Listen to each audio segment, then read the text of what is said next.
Sibongele mbukeli wethu kuyona le channel yithi mina igama uXolani uEnoch kanti bangazophasa kweningi abanye uyazi ke njengenjwayelo suke sihambela nje abalaphi bendabuko abaholi bendabuko laso sibheka khona ukulapha noma nendlela yokuphila yesintu kona namhlanje sivakashele Phakathi entombeni yakhe noma esigodleni sakhe ukubheka futhi yona indlela yokulapha yesintu Phakathi sikubingelele sikwamukele. Siyabonga kakhulu umsakazi sibingelele umsakazi sibingelele nabalaleli emakhaya. Sibonge nje ukuthi sibe nawe njengenjwayelo Phakathi.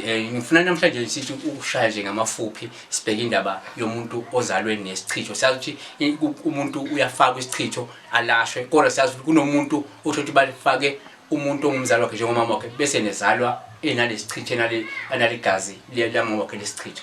Indaba enjalo ikhona umuntu azalwa nes'chitho.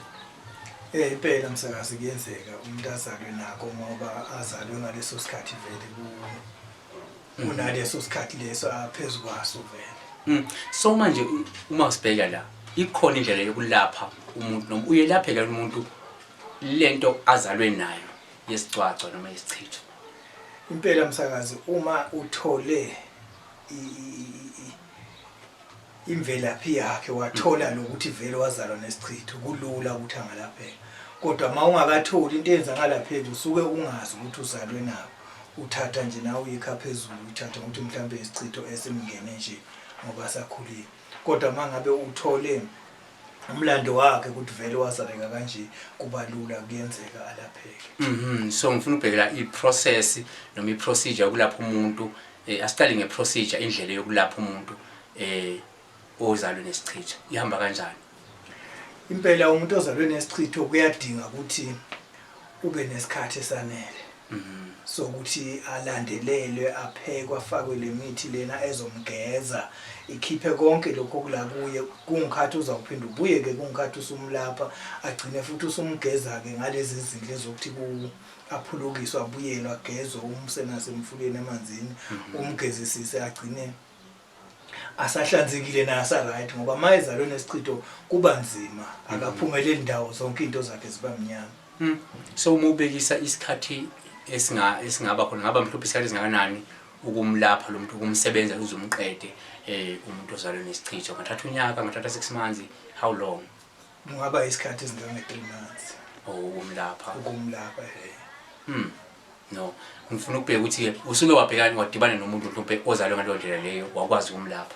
Impela sengingadibana nabo kaningana futhi akusiye nomuntu oyedwa abazalwe nales'chitho uthola ukuthi nawulandela umlando wabo wakuliwa ngalezo ikhathi kunaleyo mpilo wazalwa lo mntwana akhula kusukela ekukhuleni kwakhe abenaso les'chitho ahlupheka ngisho afunda isikolo kusukela asafunde emabanga laphansi aye njalo lokakhuphuka namabanga omunye agcina futhi angasicedanga ngisho isikolo ngoba kulikhuni ngisho esikoleni ngishafunda.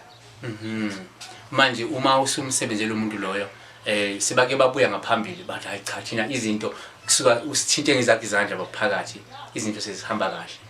Impela sebake bavela impela abaningi laba abasebenzayo athi umuntu solonga abayini bengasebenzi ngaze ngithole nje umsebenzi bekwala noma semqhashiwe noma sekuthiwe kuyaqhashwa nangifika mina kuthiwa awusesithatha umuntu ngifike mina kuthiwa hayi asisaqhashi kungasenzeki athi noma afaka mhlawumbe ama-CV lapha nakuthiwa kuqhashwa khona athi nasayalandelela ukuthi hayi seyifrizisiwe seyimela isaqhubeka seyizobuyihlelo ngesinye isikhathi angasezwake ezothiwa hayi sekwaqhashwa. Baningi ka sebabuyile ke kimi basho ukuthi hayi cha ukusebenza kwakho kusizile ngoba nakho sesiyasebenza. Abanye ke basebenza kahle abanye ke basenza lo msebenzi ongakacaci kodwa bayasebenza esikujabulela bayasebenza noma basenza umsebenzi lo ongenamali kodwa abanye basenza onemali abafani njalo ngokuhlukana kwabo. Nani nezinto zokudlelwana khona uphinda asho ukuthi ayicha sekuhamba kahle. Yaphinda asho ukuthi sekuhamba kahle even ngapha ekhaya emndenini ngoba ngisho emndenini ugcina saxwaseka ngisho emndenini kungasekuhle.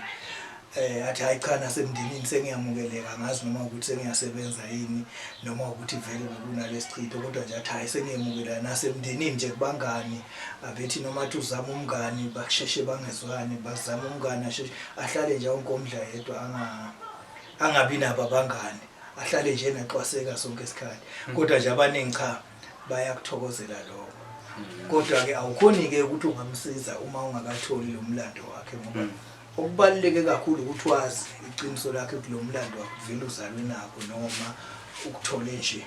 Uthola kanjalo umlando uthola ukuthi mhlawumbe uxoxe nabazali bakhe noma niyabhula nihlole ukuthi uzalwe kanjani.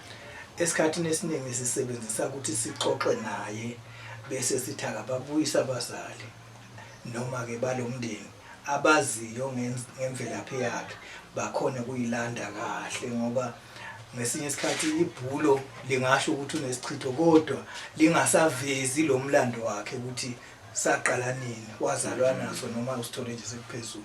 Ingakho sincoma kakhulu ukuthi sithole amalunga lomndeni kube yiwona azosichazela kahle asibeke kahle esithombeni.